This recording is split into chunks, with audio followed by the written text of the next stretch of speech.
നമസ്കാരം. ന്യൂസ് വാച്ചിലേക്ക് സ്വാഗതം. ബി.ജെ.പിയിലെ മെഡിക്കൽ കോഴ വിവാദം അതിൻ്റെ അലയൊലികൾ ഒടുങ്ങുന്നില്ല. തൽക്കാലത്തേക്ക് ചില മുഖംമിനുക്കൽ നടപടികൾ സ്വീകരിച്ചുവെങ്കിലും കേന്ദ്ര നേതൃത്വത്തിന് വിഷയത്തിൽ ശക്തമായ അമർഷമുണ്ട്. അതിന് പിന്നാലെ സംസ്ഥാനത്ത് പല വിധത്തിൽ പല കേന്ദ്ര പദ്ധതികളുടെയും മറവിൽ പണം വാങ്ങുന്ന ഒരു സംഘം ബി.ജെ.പിക്കുള്ളിൽ പ്രവർത്തിക്കുന്നുണ്ട് എന്ന തരത്തിൽ വാർത്തകൾ വന്നിരുന്നു. അത് നമ്മുടെ മലയാള പത്രങ്ങളെല്ലാവരും തന്നെ ഇന്നും ഫോളോ അപ്പ് ചെയ്യുന്നുണ്ട്. നേരത്തെ ബി.ജെ.പി ഭരിച്ചിരുന്നപ്പോൾ പെട്രോൾ പമ്പ് വാങ്ങിക്കൊടുക്കുന്നതുമായി ബന്ധപ്പെട്ട് വ്യാപക അഴിമതി ഉണ്ടായിരുന്നു. അത് സംസ്ഥാന നേതാക്കളുടെ വരെ സ്ഥാനം തെറിക്കുന്നതിലേക്കൊക്കെ എത്തിയ കഥ നമുക്കറിയാവുന്നതാണ്. അതിൻ്റെ തുടർച്ചയെന്നോണം ഈ മെഡിക്കൽ കോളേജ് അംഗീകാരം നേടിക്കൊടുക്കുന്നത് മാത്രമല്ല, ഒരുപാട് വിഷയങ്ങളിൽ ഇടപെടലുകൾ നടത്തുന്നു എന്ന തരത്തിലാണ് സൂചനകൾ വരുന്നത്. ഇപ്പോൾ ജൻ ഔഷധി കോഴയിലും അന്വേഷണം എന്ന മനോരമയുടെ തലക്കെട്ട് വാർത്ത. ഫാർമസ്യൂട്ടിക്കൽ സെക്രട്ടറി അന്വേഷിക്കണമെന്ന് പ്രധാനമന്ത്രിയുടെ ഓഫീസ് ഉത്തരവിട്ടിരിക്കുന്നു എന്നുള്ളതാണ്.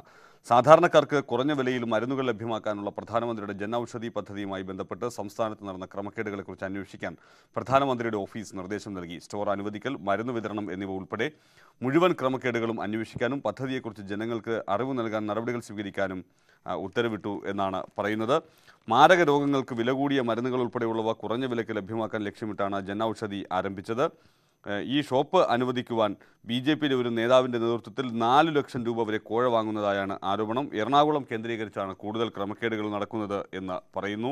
മലയാള മനോരമയുടെ 1-ാം പേജിലെ ചിത്രമാണ് അത്.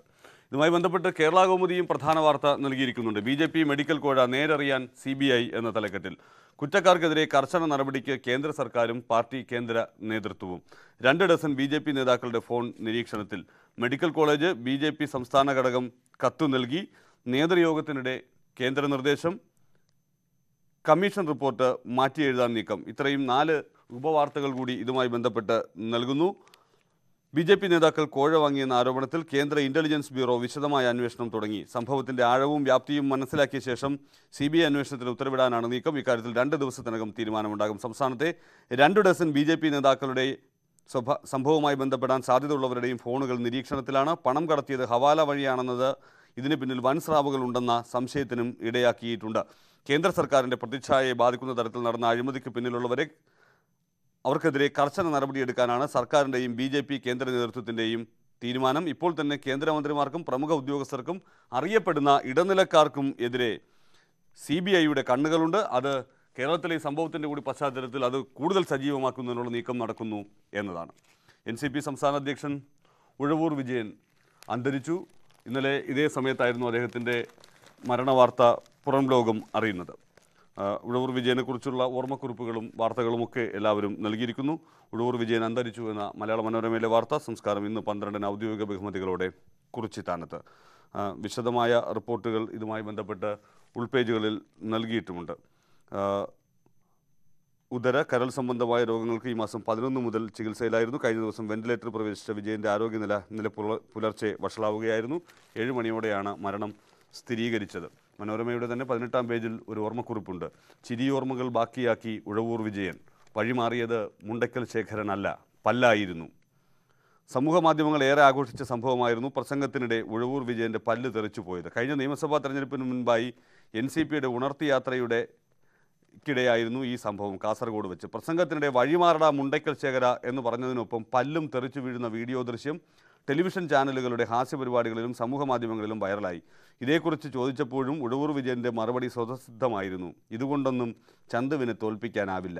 പല്ല് പോയതിനെപ്പറ്റി ഉഴവൂർ വിജയൻ പറഞ്ഞത് ഇങ്ങനെ: ഫോട്ടോ എടുക്കുന്ന ആവശ്യത്തിന് വേണ്ടി ഒരു വെപ്പ് പല്ല് സ്ഥാപിച്ചിരുന്നു. പ്രസംഗിക്കുമ്പോൾ ഷുഗർ താഴാതിരിക്കാൻ വായിലൊരു ചുയിങ്കവും ഇട്ടിരുന്നു. UDF സർക്കാരിനെതിരെയായിരുന്നു പ്രസംഗം. നിങ്ങൾക്ക് അധികാരത്തിൽ തുടരാനാവില്ല. ഇറങ്ങിപ്പോയില്ലെങ്കിൽ കേരളത്തിലെ ജനങ്ങൾ നിങ്ങളെ നോക്കി പറയും, രാവണപ്രഭുവിൽ മോഹൻലാൽ പറഞ്ഞതുപോലെ വഴിമാറടാ മുണ്ടക്കൽ ശേഖര. ഇങ്ങനെ ശബ്ദം കനത്തതോടെ ചുയിങ്കം കൂട്ടി പല്ല് താഴേക്ക് തെറിച്ചു. അല്ലെങ്കിൽ തന്നെ സർക്കാരിന് പല്ലും നഖവും ഉപയോഗിച്ച് സംസാരിക്കുമ്പോൾ പല്ല് പോയില്ലെങ്കിലേ അത്ഭുതമുള്ളൂ. മിക്ക രാഷ്ട്രീയ നേതാക്കളും വെപ്പ് പല്ലുകൾ ഉപയോഗിക്കുന്നുണ്ടെന്ന സത്യവും വിജയൻ ബോധ്യപ്പെടുത്തി. ഒരു ചെറിയ സംഭവത്തിലൂടെ വിജയൻ്റെ നർമ്മവും വിജയൻ്റെ സ്വഭാവവും ഒക്കെ ഓർമ്മപ്പെടുത്തുകയാണ് മനോരമ. എല്ലാ പത്രങ്ങളും അദ്ദേഹത്തെക്കുറിച്ചുള്ള ഓർമ്മക്കുറിപ്പുകളും നൽകിയിട്ടുണ്ട് ഉൾപേജുകളിൽ ഒക്കെയായി. മാതൃഭൂമിയുടെ ഇന്നത്തെ പ്രധാന വാർത്ത കേന്ദ്ര സർവീസിലേക്ക് സ്വകാര്യ മേഖലയിൽ നിന്ന് പ്രാഗൽഭ്യം കടമെടുക്കും എന്നുള്ളതാണ്. പലതവണയായി ഉയർന്നു കേട്ടിരുന്ന കാര്യങ്ങളാണത്. ഈ സർക്കാർ സർവീസിലേക്ക് സ്വകാര്യ മേഖലയെ കൂടി ഉൾപ്പെടുത്തണം, അത്തരത്തിലുള്ള പ്രതിഭകളെ കടമെടുക്കണം എന്നുള്ള തരത്തിലുള്ള നിർദ്ദേശങ്ങൾ. IAS കൈകാര്യം ചെയ്യുന്ന പദവികളിൽ 50 വിദഗ്ധരെ നിയമിക്കാനാണ് ഇപ്പോൾ പുതിയ തീരുമാനം വരുന്നത്. സ്വകാര്യ മേഖലകളിൽ പ്രാഗൽഭ്യം തെളിയിച്ച വിദഗ്ധരെ ഭരണതലപ്പത്തേക്ക് കൊണ്ടുവരാനുള്ള നീതി ആയോഗിന്റെ ശുപാർശ കേന്ദ്ര സർക്കാർ നടപ്പാക്കാൻ തീരുമാനിച്ചു. വിവിധ മന്ത്രാലയങ്ങളിലെ ഡയറക്ടർ, ജോയിന്റ് സെക്രട്ടറി സ്ഥാനങ്ങളിലേക്ക് സ്വകാര്യ മേഖലയിൽ നിന്ന് 50 വിദഗ്ധരെ നിയമിക്കാനാണ് തീരുമാനം. ഉന്നത പദവികളിൽ സിവിൽ സർവീസുകാരെ നിയമിക്കുന്ന പതിവ് രീതിക്ക് വ്യതിയാനം വരുത്തിക്കൊണ്ടുള്ളതാണ് പുതിയ നയം. മത്സരാധിഷ്ഠിതമായ മേഖലകളിൽ വിഷയം കൈകാര്യം ചെയ്യാൻ ആ മേഖലയിൽ വൈദഗ്ധ്യം തെളിയിച്ചവർ തന്നെ വേണം എന്നതാണ് നീതി ആയോഗ് ശുപാർശയുടെ കാതൽ. അതിനായി സുപ്രധാന തസ്തികകളിലേക്ക് വാതിൽ തുറന്നിടുകയാണ് കേന്ദ്ര സർക്കാർ എന്നുള്ളതാണ്. അതായത് സർക്കാർ സർവീസിലും സ്വകാര്യവൽക്കരണം എന്ന ആരോപണം നാളെ മുതൽ ഉയരാൻ സാധ്യതയുണ്ട് എന്ന് അർത്ഥം. അവിടേക്ക് കൂടി വേണ്ടപ്പെട്ടവരെ തിരികെ കയറ്റാനുള്ള നീക്കമുണ്ടാകുമെന്ന് സ്വാഭാവികമായുള്ള വിമർശനം ഈ വിഷയവുമായി ബന്ധപ്പെട്ട് ഉണ്ടാവുകയും ചെയ്യും. എം വിൻസെൻ്റ് MLA ബന്ധപ്പെട്ട വിവാദം, ജയിലിലാണ് എം വിൻസെൻ്റ് MLA. അതിനിടയിൽ ഒരുപാട് വിവാദങ്ങൾ അതുമായി ബന്ധപ്പെട്ട് ഉയർന്നു വരുന്നു. ആരോപണ പ്രത്യാരോപണങ്ങൾ വരുന്നു. വിൻസെൻറ്റിനെതിരെ നടപടിക്ക് ഭരണപക്ഷം മുറവിളി കൂട്ടിയിരുന്നെങ്കിലും എന്തായാലും കോൺഗ്രസ് അതിന് ചെവി കൊടുത്തിട്ടില്ല. MLA സ്ഥാനം രാജിവെക്കേണ്ട, തൽക്കാലം KPCC സെക്രട്ടറി സ്ഥാനം ഒഴിഞ്ഞാൽ മതി എന്ന നിലപാടാണ് സ്വീകരിച്ചത്. തെളിയിക്കപ്പെടുകയാണെങ്കിൽ മാത്രം മറ്റ് നടപടികളിലേക്ക് കടക്കാമെന്ന തീരുമാനമാണ് എടുത്തിരിക്കുന്നത്. ദേശാഭിമാനിയുടെ പ്രധാന വാർത്ത ഇത് തന്നെയാണ്. ഭാരവാഹിത്വത്തിൽ നിന്ന് നീക്കി, വിൻസെൻറ്റിനെതിരെ മറ്റൊരു കേസിലും അന്വേഷണം എന്നുകൂടി ദേശാഭിമാനി പറയുന്നു. KPCC സെക്രട്ടറി സ്ഥാനത്ത് നിന്നാണ് നീക്കിയത്. പോലീസ് ഇന്ന് കസ്റ്റഡി അപേക്ഷ നൽകും. MLA സ്ഥാനം രാജിവെക്കേണ്ടതില്ലെന്ന് MM ഹസൻ. വീട്ടമ്മയെ ഭീഷണിപ്പെടുത്തിയ സഹോദരിക്കെതിരെ കേസ്. ഈ പരാതിക്കാരിയുടെ സഹോദരി MLAക്ക് അനുകൂലമായി സംസാരിച്ചു. അവർക്കെതിരെയും കേസെടുക്കുന്നതിനുള്ള നീക്കം നടക്കുകയാണ് എന്ന് പറയുന്നു. 20 വർഷം മുമ്പ് നടന്ന ഒരു സംഭവം കൂടി ഇപ്പോഴത്തെ കേസിനൊപ്പം പോലീസ് അന്വേഷിക്കുന്നുണ്ട് എന്നാണ് ദേശാഭിമാനി റിപ്പോർട്ട് ചെയ്യുന്നത്. എന്തായാലും കോൺഗ്രസ് നേതാക്കൾ വിൻസെൻറ്റിനെ രക്ഷിക്കാൻ രംഗത്തിറങ്ങിയിരിക്കുന്നു. മറുവശത്താണെങ്കിൽ കോൺഗ്രസ് ആരോപണം ഉന്നയിക്കുന്നത് ഈ വിഷയത്തിൽ CPMന്റെ പ്രാദേശിക നേതൃത്വത്തിൻ്റെയും ഒരു MLAയുടെയും ഒത്തുകളിയുണ്ട് എന്നുള്ളതാണ്. ഇതിൻ്റെ പിന്നാലെ നെയ്യാറ്റിൻകര MLA K. ആൻസലൻ അദ്ദേഹത്തിൻ്റെ വിശദീകരണവുമായി രംഗത്തെത്തുകയും ചെയ്തിരുന്നു. ടൈംസ് ഓഫ് ഇന്ത്യയുടെ ഇന്നത്തെ പ്രധാന വാർത്ത, number of Indians heading to Gulf dips, remittance drop. നമ്മൾ മലയാളികളെ സംബന്ധിച്ചിടത്തോളം വളരെ പ്രാധാന്യമുള്ള ഒരു വാർത്ത കൂടിയാണ്. കാരണം കേരളത്തിൽ നിന്നാണ് ഏറ്റവും കൂടുതൽ മലയാളികൾ അങ്ങോട്ടേക്ക് പോകുന്നത് എന്നുള്ളതാണ്. Region loses attraction as economies slow എന്നുള്ളതാണ്. ഡൽഹിയിൽ നിന്നുള്ള വാർത്തയാണ്. The number of Indian workers emigrating to the Gulf countries for the work has dropped in the past couple of years, possibly due to slowing economies of GCC nations hit by weaker oil prices. The declines has been significant between 2014 and 16. According to the official figures, the number of Indian workers immigrating to the GCC countries was 7,75,845 in 2014 and fell to 5,07,296 in 2016. അതാണ് വലിയ കുറവ് സംഭവിച്ചിരിക്കുന്നു അക്കാര്യത്തിൽ എന്നുള്ളതാണ്. ഇതുകൊണ്ട് സംഭവിക്കുന്ന ഒരു പ്രധാനപ്പെട്ട കാര്യം, പണം ഇടപാടിൻ്റെ കാര്യത്തിലും വലിയ കുറവ് സംഭവിക്കുകയാണ് എന്നുള്ളതാണ്. $69,819 മില്യൺ ഉണ്ടായിരുന്ന സ്ഥാനത്ത് നിന്ന് അത് $65,592 മില്യൺ കുറഞ്ഞു എന്നുള്ളതാണ് ഈ ചൂണ്ടിക്കാട്ടുന്നത്. ഗൾഫിലേക്ക് പോകുന്നവരുടെ എണ്ണം കുറയുന്നു, അതുകൊണ്ട് തന്നെ അവരുടെ നിക്ഷേപവും ഇവിടെ നന്നായി കുറഞ്ഞു വരുന്നു എന്നാണ് ടൈംസ് ഓഫ് ഇന്ത്യയുടെ ഈ പ്രധാന വാർത്ത പറയുന്നത്. മംഗളത്തിൻ്റെ പ്രധാന വാർത്ത ഇന്ന്, സെൻകുമാറിനെതിരെ ജാമ്യമില്ലാ വകുപ്പ് ചുമത്തണം എന്ന് ADGP B. സന്ധ്യയുടെ റിപ്പോർട്ടുണ്ടായിരുന്നു. ആക്രമിക്കപ്പെട്ട നടിയെക്കുറിച്ച് മോശം പരാമർശം നടത്തിയതിനാണ് എന്നുള്ള വാർത്ത. കൊച്ചിയിൽ അതിക്രമത്തിനിരയായ നടിയുടെ അന്തസ്സിനെ ചോദ്യം ചെയ്ത് മോശം പരാമർശം നടത്തിയ മുൻ DGP സെൻകുമാറിനെതിരെ ജാമ്യമില്ലാ വകുപ്പ് ചുമത്തി കേസ് രജിസ്റ്റർ ചെയ്യണമെന്ന ADGP B. സന്ധ്യയുടെ രഹസ്യ റിപ്പോർട്ട്, അത്യന്തം ഗുരുതര പരാമർശങ്ങളടങ്ങുന്ന റിപ്പോർട്ട് കഴിഞ്ഞ ദിവസം DGP ലോക്നാഥ് ബെഹ്റയ്ക്ക് കൈമാറി. സെൻകുമാറിനെ അറസ്റ്റ് ചെയ്ത് നിയമ നടപടിക്ക് വിധേയനാക്കണമെന്നാണ് റിപ്പോർട്ടിൽ പ്രധാനമായി സൂചിപ്പിക്കുന്നത്. 4 പേജുള്ള റിപ്പോർട്ടാണ്. സന്ധ്യയുടെ റിപ്പോർട്ടിന്മേൽ നിയമോപദേശം തേടിയ ശേഷം തുടർ നടപടി ഉണ്ടാകും. സിനിമയിലെ സ്ത്രീ കൂട്ടായ്മയും സെൻകുമാറിനെതിരെ സർക്കാരിനെ സമീപിച്ചിട്ടുണ്ട് എന്നുകൂടി ഈ വാർത്ത പറയുന്നു. എന്തായാലും വിവാദ അഭിമുഖത്തിന് ശേഷം അതിൻ്റെ പേരിൽ തന്നെ കുടുങ്ങി നിൽക്കുന്ന സെൻകുമാറിന് ആക്രമിക്കപ്പെട്ട നടിയെ അപമാനിച്ചതിന് പിന്നിൽ ഗൂഢലക്ഷ്യമുണ്ട് എന്ന് ചൂണ്ടിക്കാട്ടി ADGP സന്ധ്യ തയ്യാറാക്കി നൽകിയിരിക്കുന്ന 4 പേജുള്ള റിപ്പോർട്ട് വിവാദമാകും എന്ന സൂചനയാണ് മംഗളം നൽകുന്നത്. CPM പോളിറ്റ് ബ്യൂറോ യോഗം നടക്കുകയായിരുന്നു. അവിടെ രാജ്യസഭയിലേക്ക് ഇനി യെച്ചൂരി വേണ്ട എന്ന നിലപാട് കാരാട്ടുപക്ഷം സ്വീകരിച്ചിരിക്കുന്നു എന്നാണ് മലയാള മനോരമ റിപ്പോർട്ട് ചെയ്യുന്നത്. വിഷയം കേന്ദ്ര കമ്മിറ്റിക്ക് വിടാനുള്ള തീരുമാനം. Party general secretary Sitaram Yechury വീണ്ടും ബംഗാളിൽ നിന്ന് രാജ്യസഭാ സ്ഥാനാർത്ഥിയാകണമോ എന്നത് CPMന്റെ ഇന്ന് തുടങ്ങുന്ന ത്രിദിന കേന്ദ്ര കമ്മിറ്റിയുടെ പരിഗണനയ്ക്ക്. യെച്ചൂരി ഇനി രാജ്യസഭാ അംഗമാകേണ്ടെന്ന് പോളിറ്റ് ബ്യൂറോയിലെ ഭൂരിപക്ഷമായ കാരാട്ടുപക്ഷം ഇന്നലത്തെ യോഗത്തിലും നിലപാടെടുത്തു. ഈ നിലപാട് CC അറിയിക്കും. യെച്ചൂരിയുടെ രാജ്യസഭാംഗത്വം അടുത്ത മാസം 18 തീയതി ബംഗാളിൽ നിന്നും മൊത്തം 6 സീറ്റുകളിലാണ് ഒഴിവുള്ളത്. 5 സീറ്റിൽ തൃണമൂലിന് വിജയം. അവശേഷിക്കുന്ന സീറ്റിൽ യെച്ചൂരിയാണ് ഇടത് സ്ഥാനാർത്ഥിയെങ്കിൽ തങ്ങൾ മത്സരിക്കില്ല എന്നാണ് കോൺഗ്രസ് നിലപാട്. അത്തരത്തിൽ കോൺഗ്രസ് ഒരു പിന്തുണ കൊടുക്കുമ്പോൾ പോലും യെച്ചൂരി വേണ്ട എന്ന നിലപാട് കാരാട്ടുപക്ഷം സ്വീകരിക്കുന്നു. അത് കടുത്ത നിലപാടാണ് എന്നതാണ് സൂചന. നമുക്ക് വേഗം സ്പോർട്സ് പേജിലേക്ക് കൂടി. ഇന്ത്യയിലെ ക്രിക്കറ്റ് ആരാധകർ ഒന്നടങ്കം കാത്തിരുന്ന ഒരു ദിവസമായിരുന്നു. 1983 ലോർഡ്സിൽ ആവർത്തിക്കുമോ എന്നുള്ളത്. പക്ഷേ 9 റൺസ് അകലെ നമ്മുടെ വനിതകൾ കാലിടറി വീണു ഇംഗ്ലണ്ടിനോട്. ഉദ്ഘാടന മത്സരത്തിൽ ഇംഗ്ലണ്ടിനെ കീഴടക്കിയായിരുന്നു ഇന്ത്യ അവരുടെ തേരോട്ടം ഈ ലോകകപ്പിൽ, വനിതാ ലോകകപ്പിൽ തുടങ്ങിയത്. പക്ഷേ ഫൈനലിൽ, വനിതാ ലോകകപ്പ് ക്രിക്കറ്റിൻ്റെ ഫൈനലിൽ ഇന്നലെ ലോർഡ്സിൽ 9 റൺസ് അകലെ ഇന്ത്യക്ക് കാലിടറി. മിതാലി സെയിഞ്ചൽസ് എന്ന തലക്കെട്ടോടുകൂടി മലയാള മനോരമ ആ വാർത്ത നൽകുന്നു. ആ വാർത്തക്കൊപ്പം സന്തോഷത്തിൻ്റെ ചിത്രമുണ്ട്, നിരാശയുടെ ചിത്രമുണ്ട്. വനിതാ ലോകകപ്പ് കിരീടം ഇംഗ്ലണ്ടിന്, ഇന്ത്യക്ക് 9 റൺസിൻ്റെ തോൽവി.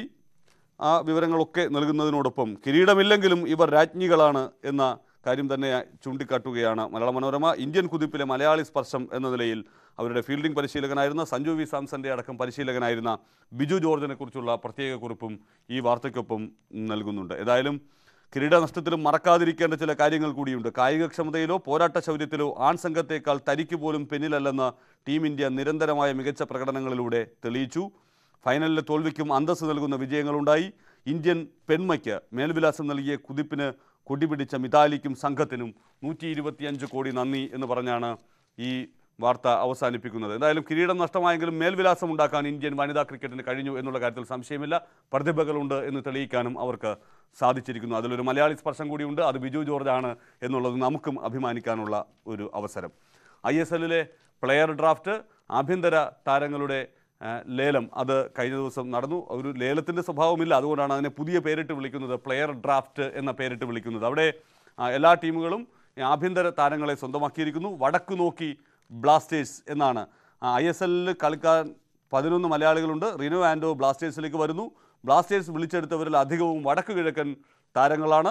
അനസ് എടത്തൊടിക ജംഷഡ്പൂർ FC-യിൽ, സന്ദീപ് നന്ദിലും ഇവർ രാജ്ഞികളാണ് എന്ന കാര്യം തന്നെ ചൂണ്ടിക്കാട്ടുകയാണ് മലയാള മനോരമ. ഇന്ത്യൻ കുതിപ്പിലെ മലയാളി സ്പർശം എന്ന നിലയിൽ അവരുടെ ഫീൽഡിംഗ് പരിശീലകനായിരുന്ന സഞ്ജു വി സാംസന്റെ അടക്കം പരിശീലകനായിരുന്ന ബിജു ജോർജിനെ കുറിച്ചുള്ള പ്രത്യേക കുറിപ്പും ഈ വാർത്തയ്ക്കൊപ്പം നൽകുന്നുണ്ട്. ഏതായാലും കിരീടനഷ്ടത്തിലും മറക്കാതിരിക്കേണ്ട ചില കാര്യങ്ങൾ കൂടിയുണ്ട്. കായികക്ഷമതയിലോ പോരാട്ട ശൗര്യത്തിലോ ആൺ സംഘത്തേക്കാൾ തരിക്ക് പോലും പിന്നിലല്ലെന്ന് ടീം ഇന്ത്യ നിരന്തരമായ മികച്ച പ്രകടനങ്ങളിലൂടെ തെളിയിച്ചു. ഫൈനലിലെ തോൽവിക്കും അന്തസ്സ് നൽകുന്ന വിജയങ്ങളുണ്ടായി. ഇന്ത്യൻ പെൺമയ്ക്ക് മേൽവിലാസം നൽകിയ കുതിപ്പിന് കൊടിപിടിച്ച മിതാലിക്കും സംഘത്തിനും 125 കോടി നന്ദി എന്ന് പറഞ്ഞാണ് ഈ വാർത്ത അവസാനിപ്പിക്കുന്നത്. എന്തായാലും കിരീടം നഷ്ടമായെങ്കിലും മേൽവിലാസം ഉണ്ടാക്കാൻ ഇന്ത്യൻ വനിതാ ക്രിക്കറ്റിന് കഴിഞ്ഞു എന്നുള്ള കാര്യത്തിൽ സംശയമില്ല. പ്രതിഭകളുണ്ട് എന്ന് തെളിയിക്കാനും അവർക്ക് സാധിച്ചിരിക്കുന്നു. അതിലൊരു മലയാളി സ്പർശം കൂടിയുണ്ട്. അത് ബിജു ജോർജ് ആണ് എന്നുള്ളത് നമുക്കും അഭിമാനിക്കാനുള്ള ഒരു അവസരം. ISLലെ പ്ലെയർ ഡ്രാഫ്റ്റ്, ആഭ്യന്തര താരങ്ങളുടെ ലേലം അത് കഴിഞ്ഞ ദിവസം നടന്നു. ഒരു ലേലത്തിൻ്റെ സ്വഭാവമില്ല, അതുകൊണ്ടാണ് അതിനെ പുതിയ പേരിട്ട് വിളിക്കുന്നത്, പ്ലെയർ ഡ്രാഫ്റ്റ് എന്ന പേരിട്ട് വിളിക്കുന്നത്. അവിടെ എല്ലാ ടീമുകളും ആഭ്യന്തര താരങ്ങളെ സ്വന്തമാക്കിയിരിക്കുന്നു. വടക്കു നോക്കി ബ്ലാസ്റ്റേഴ്സ് എന്നാണ്. ISLൽ കളിക്കാൻ 11 മലയാളികളുണ്ട്. റിനോ ആൻഡോ ബ്ലാസ്റ്റേഴ്സിലേക്ക് വരുന്നു. ബ്ലാസ്റ്റേഴ്സ് വിളിച്ചെടുത്തവരിൽ അധികവും വടക്കു കിഴക്കൻ താരങ്ങളാണ്. അനസ് എടത്തൊടിക ജംഷഡ്പൂർ FC-യിൽ, സന്ദീപ് നന്ദി, ഡെൻസൺ ദേവദാസ്, ജസ്റ്റിൻ സ്റ്റീഫൻ തുടങ്ങിയവർക്ക് ഇതുവരെയും ടീമായിട്ടില്ല എന്ന കാര്യവും കൂടി ചൂണ്ടിക്കാട്ടുന്നു. കേരള ബ്ലാസ്റ്റേഴ്സിലേക്ക് ഇന്നലെ ബ്ലാസ്റ്റേഴ്സ് ഉൾപ്പെടുത്തിയവർ CK വിനീതിനെയും സന്ദേശ് ജിങ്കാനെയും നേരത്തെ തന്നെ ടീമിൽ നിലനിർത്തിയിരുന്നു. അപ്പോൾ പ്രശാന്തിനെയും ടീമിൽ നിലനിർത്തിയിരുന്നു. അത് കഴിഞ്ഞുള്ള ബാക്കിയുള്ളവരെ ഇന്നലെ ആഭ്യന്തര വിപണിയിൽ നിന്ന് എടുത്തവരാണ്. റിനോ ആൻഡോ, ജാക്കി ചന്ദ് സിംഗ്, അരാത്ത ഇസുമി, സുഭാഷിഷ് റോയ് ചൗധരി FC ഗോവയുടെ ഗോൾ കീപ്പറായിരുന്നു. മിലൻ സിംഗ്, ലാൽ റുവാത്താര, സിയാം ഹങ്കൽ, ലാൽ താക്കിമ, പ്രീതം കുമാർ സിംഗ്, സാമുവൽ ഷഡാപ്പ്, ലോക്കൻ മിത്തായി, കരൺ സാനി, അജിത് ശിവൻ ഇടുക്കി സ്വദേശിയാണ്. അങ്ങനെ ഇത്രയും പേരെയാണ് കേരള ബ്ലാസ്റ്റേഴ്സ് ഇപ്പോൾ ടീമിലേക്ക് എടുത്തിരിക്കുന്നത്. ഇനി വിദേശ താരങ്ങളെ കൂടി ഉൾപ്പെടുത്തിയാൽ മതി. ISL കാരണം 71 താരങ്ങൾക്ക് നഷ്ടമുണ്ട്. ബ്ലാസ്റ്റേഴ്സിൻ്റെ ഒരു പൊതു സ്വഭാവം എടുത്താൽ അത് ചെറുപ്പക്കാരുടെ ടീമാണ് എന്നുള്ളതാണ്. ഇപ്പോൾ വന്നിരിക്കുന്നതിൽ അരാത്ത ഇസുമി 34-കാരനായ അരാത്ത ഇസുമിയും 30-കാരനായ സുഭാഷിഷ് റോയ് ചൗധരി കഴിഞ്ഞാൽ ബാക്കിയുള്ളവരൊക്കെ പ്രായം കുറഞ്ഞ താരങ്ങളാണ് എന്നുള്ളത് കേരള ബ്ലാസ്റ്റേഴ്സിന് പുതിയ ഊർജ്ജം പകരുന്ന ഘടകമാകും എന്നാണ് ബ്ലാസ്റ്റേഴ്സ് അധികൃതർ കരുതുന്നത്. എന്തായാലും കൂടുതൽ കായിക വിനോദ വാർത്തകളുടെ സമയമാണ്. ഇനി കായിക വിനോദ വാർത്തകളുമായി രഞ്ജിനി ഒപ്പം ചേരുന്നുണ്ട്. രഞ്ജിനി, നമസ്കാരം. ഇന്നത്തെ കായിക വാർത്തകൾ നോക്കാം.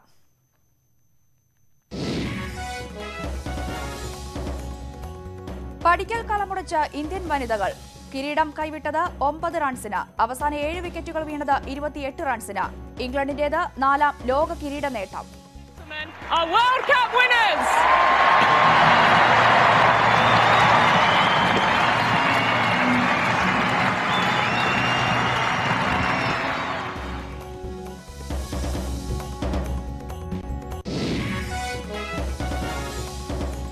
ലോകകപ്പിൽ ഏറ്റവും കൂടുതൽ റൺസ് നേടിയവരിൽ 3 ഇന്ത്യൻ താരങ്ങൾ ആദ്യ 10-ൽ. 2ാം സ്ഥാനത്ത് നായിക മിതാലി രാജ്, പൂനൻ റൌത്ത് 5ാമതും ഹർമൻപ്രീത് 6ാം സ്ഥാനത്തും. ഇംഗ്ലണ്ടിന്റെ ടാമി ബെമൌണ്ട് ടൂർണമെന്റിലെ താരം.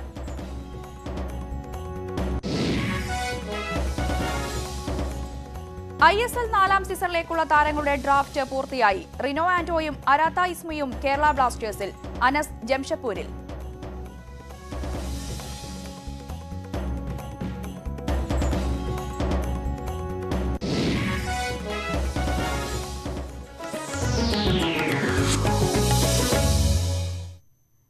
ആദ്യം കായിക വാർത്തകളിലേക്ക് വിശദമായി.